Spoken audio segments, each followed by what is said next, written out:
श्रीमान वेंकटनाथार्य कवितार्किक केसरी वेदांताचार्य वर्यो में सन्निधत्तां सदा हृदि श्रीवासरंग परकालमुनित्रयाप्त लक्ष्मात्मरक्षणैतित्युगागमान्तम् आचार्य भक्ति परिपोधमनर्कशीलं गोपालदेशिकमुनिं गुरुमाश्रयामः। श्रीमद्गोपालार्घ्यदेशिकदयैकपात्रं प्रज्ञाविरक्तिकरुणादिगुणौघवासम् आचार्यसप्तशतीकाव्यं प्रियाधरेण दत्तं श्रीगोपालार्घ्यमहादेशिकमाश्रयामः। श्रीमद् आचार्य सप्तशती स्वामी श्री वे मन्नार्गुडी कंदाडे गोपालार्य महादेशिकन अनुग्रहित अरुளி செய்தது. இப்போ அனுபவித்து கொண்டிருக்கும் கட்டம் சுவாமி வெங்கடநாதன் ஹயக்ரீவ மந்திரம் உபதேசித்து ஹயக்ரீவர் பிரத்யக்ஷமானார் அப்படின்னு நேற்றைய தினம் அனுபவித்தோம். 178 ஸ்லோகம் வரைக்கும் 179 அதிலிருந்து 5 ஸ்லோகங்கள் இன்றைய தினம் ஆச்சாரியன் அனுகிரகம் அனுபவிக்கலாம், சேவிக்கலாம்.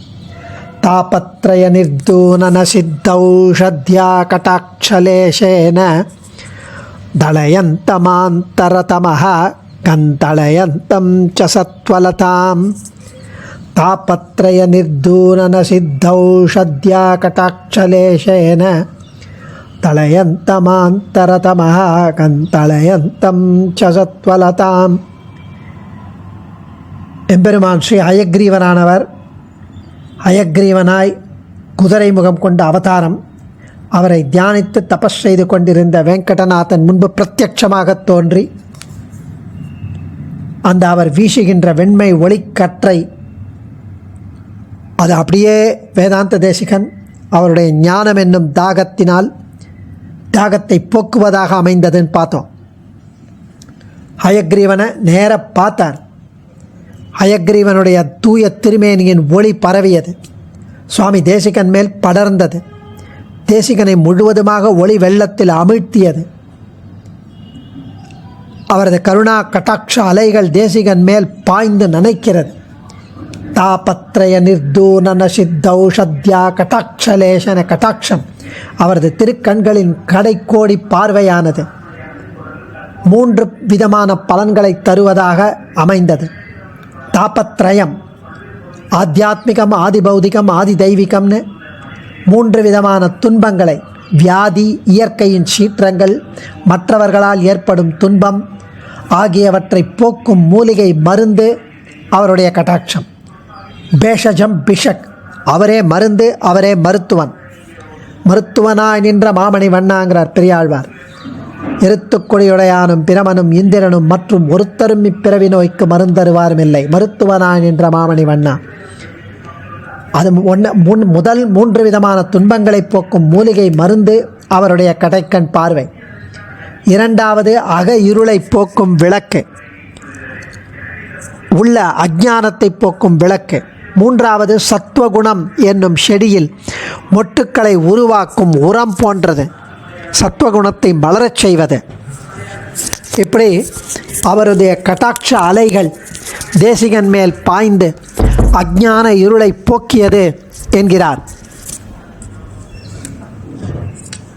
அப்புறம் சாரத பார்வணரா காநாயக திக்காரி காந்திகமனீயம் விஜ்ஞான ராசி முதிதம் வீக்ஷவ வந்தே குருர்விலக்ஷமனாக. சாரத பார்வணரா காநாயக திக்காரி காந்திகமனீயம் விஜ்ஞான ராசி முதிதம் வீக்ஷவ வந்தே குருர்விலக்ஷமனாக. அவர் மிகவும் வெண்மையாக இருந்தார். ஸ்பட்டிகம், சுத்த ஸ்பட்டிகம், வெண்மையான திருமேனி, வெண் தாமரையில் வீற்றிருக்கும் வெண்மையான திருமேனி. ஒரு திருக்கரத்தில் வியாக்கியான முத்திரை, மற்றொரு திருக்கரத்தில் புஸ்தகம், 2 திருக்கரங்களில் சங்கு சக்கரங்கள். பிராட்டியுடன் சேர்ந்து லக்ஷ்மி ஹயக்ரீவனாக சேவை சாதிக்கிறார். மிகவும் வெண்மையாக இருந்தார். அவரது வசீகரமான அழகு இளவேனிற்கால முழு நிலவின் அழகை புறக்கணித்து மிஞ்சியது. அதை பீட் பண்ணிட்டு அன்மேட்ச்ட் அழகு. அவர் ஞானத்தின் குவியலாய் காட்சி தந்தார். ஞானானந்தமயம் தேவம், ஞானமே வடிவானவர். அவரை சேவித்த ஆனந்த கடலில் மூழ்கி மகிழ்ந்து அமிழ்ந்தார். அவரை கண்டதும் தேசிகர் ஒன்றிய மனதுடன் அவரை வணங்கினார்.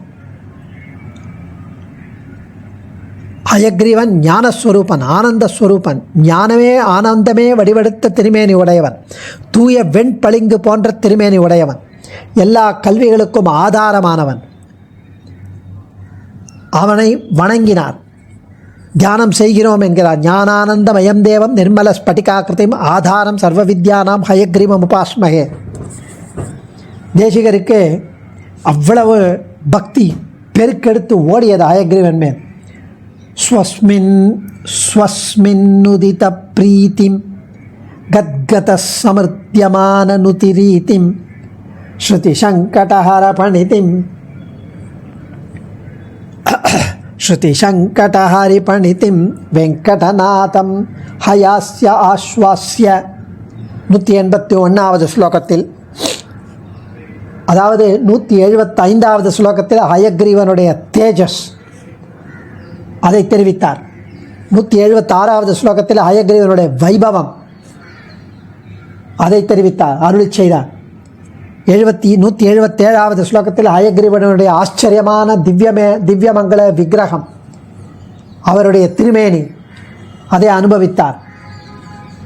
178வது ஸ்லோகத்தில் ஹலஹலா என்ற கனைப்பு, அந்த நேயிங் சவுண்ட் அதை அனுபவித்தார். 79வது ஸ்லோகத்தில் ஹயக்ரீவனுடைய கருணா கட்டாட்சம், அந்த கட்டாட்சத்தினுடைய பலன்கள் அதை அனுபவித்த பின்னர் தேஜஸ் போன 180வது ஸ்லோகத்தில் அவருடைய தேஜஸ், வசீகரமான அழகு, ஞானத்தின் குவியலாய் காட்சி தருகிறார். அதை அனுபவித்த பிறகு வேதாந்த தேசிகனுக்கு ஹயக்ரீவர் மீது பக்தி மேன்மேலும் வளர்ந்தது. ஸ்வஸ்மின்னுதித பிரீத்திம் கத்கத சமிருத்தியமானனுதிரீதிம் ஸ்ருதி சங்கடஹர பணிதிம் வெங்கடநாதம் ஹயாஸ்ய ஆஸ்வாஸ்ய. இந்த இடத்துல அப்படியே ஸ்டாமர் பண்ணுறார், தடுமாறுறார். கத்கத அப்படியே தடுமாறுது வார்த்தைகள். அவர் தபஸ் தடை பெற்றது. ஏன்னா அவ்வளவு பக்தி பெருமேலிட்டால் தொண்டை தழுதழுத்து வார்த்தை வராமல் தேசிகருக்கு ஹயக்ரீவன் தேசிகனை தேற்றினார். வேத வாக்கியங்களுக்கு ஏற்பட்டுள்ள சங்கடங்கள் தேசிகரின் ஸ்ரீசூக்திகளால் நீங்கப் போகிறது என்றார். ஏன் ஸ்டாமரிங்னா அது அவ்வளவு ஒரு ஆச்சரியம், பக்தி, அந்த பாரிப்பு, பிரீத்தி தழுதழுக்கிறது அந்த ஆனந்த பெருவெள்ளத்தால். ஹாஸ்ய அஸ்வாஸ்ய, அதாவது ஹாஸ்ய அஸ்வாஸ்ய, ரொம்ப அழகாக இதை இங்கே வார்த்தைகளை அனுபவிக்கிறார் சுவாமி. ஹயாஸ்ய அஸ்வாஸ்ய, ஹயாஸ்ய அஸ்வாஸ்ய ரைமிங்காக இருந்தாலும் அதில் அர்த்தங்கள் ரொம்ப அழகாக. வெங்கடநாதம் ஹயாஸ்ய ஸ்ருதி சங்கடஹர பணிதிம், வேத வாக்கியங்களுக்கு சங்கடங்கள் தேசிகரின் சூக்திகளால் நீங்கப் போகிறது என்கிறார் சுவாமி. அமிர்த நிதானம் கலசாம்போ நிதி டிண்டீரவன் மதுரம் லாலாரூபம் வதனாம்போருக மகரந்தமாதயத் குருணா. அமிர்த நிதானம் கலசாம்போ நிதி டிண்டீரவன் மதுரம் லாலாரூபம் வதனாம்போருக மகரந்தமாதயத் குருணா. ஹயக்ரீவர் அவரது அமுதமயமான திருவாய் பிரசாதம் தேசிகனுக்கு ஊட்டினார். ஹயக்ரீவர் தனது லாலாமிருதத்தை தேசிகர் ஸ்வீகரிக்கும்படி செய்தார். அந்த லாலாமிருதம், அந்த உமிழ்நீர் அமிர்தத்தின் பொக்கிஷம், அது தேனைப் போலவே பயனுள்ளதாகவும் மதுரமாகவும் இருந்தது. அது பார்க்கடலின் நுரை போல இனிமையாக இருந்தது. அமிர்த நிதானம் கலசாம்போநிதி டிண்டீரவன் மதுரம் லாலாரூபம் வதனாம்போருக மகரந்த மாதயத் குருணா. எவ்வளோ அழகான, எவ்வளோ பாக்கியம் வேதாந்த தேசிகனுக்கு. அது அயக்ரீவரின் திருமுகம் என்னும் தாமரை மலரின் தேன் போல இருந்தது. அந்த அமுதமயமான திருவாய் பிரசாதம் தேசிகனுக்கு உள்ளே ஊட்டப் பெற்றதும் ஆய கலைகள் 64 இவருக்கு வசமாயிற்று. விஸ்வாமித்திர மகரிஷி பெருமாள் ஸ்ரீராமனுக்கு எல்லா அஸ்திர மந்திரங்களையும் உபதேசம் செய்தாராம். அப்போ அந்தந்த மந்திர தேவதைகள் அஸ்திர தேவதைகள்லாம் பெருமாளிடம் வந்து கை கட்டி நின்றனவாம். அந்த மந்திரத்தை உபதேசம் பண்ணதும் அந்த மந்திர தேவதைகள்லாம் வந்து கை கட்டி நின்று கிம் கரோம், என்ன செய்யணும், காத்திருக்கிறோம். அதுபோல் எல்லா வித்யைகளும் இப்போ ஸ்ரீ தேசிகன் முன்பு கை கட்டி நிற்கின்றன. ஏன்னா ஹயக்ரீவனுடைய லாலாமிருதம் தேசிகனுக்கு உள்ளே ஊட்டப்பெற்றது. ஹயமுக தேஜோ பிரம்ஹித விசித்திர சக்தேர்ஹி குருஜனாக்ரண்யா அப்ரதிபத்த பிரசரம் ஞானம் பரிசுத்த தர்மணோ வியருஷத். ஹயமுக தேஜோ பிரம்ஹித விசித்திர சக்தேர்ஹி குருஜனாக்ரண்யா அப்ரதிபத்த பிரசரம் ஞானம் பரிசுத்த தர்மணோ வியருஷத். தேசிகருக்கு அயக்ரீவனின் அருளால் புத்தி, சுத்தி, சக்தி ஆகிய 3 விஷயங்கள் கிடைக்கப்பெற்றது. தேசிகனின் திறமை மாறுபட்டதாய் அற்புதமாயானது. ஹயக்ரீவரின் வல்லமையால் அதிகரித்தது. ஏற்கனவே அவர் பரம புத்திசாலி. ஹயக்ரீவனுடைய மதுசூதன கட்டாட்சம் பிறக்கும் போதே அவருக்கு ஆயிடுத்து.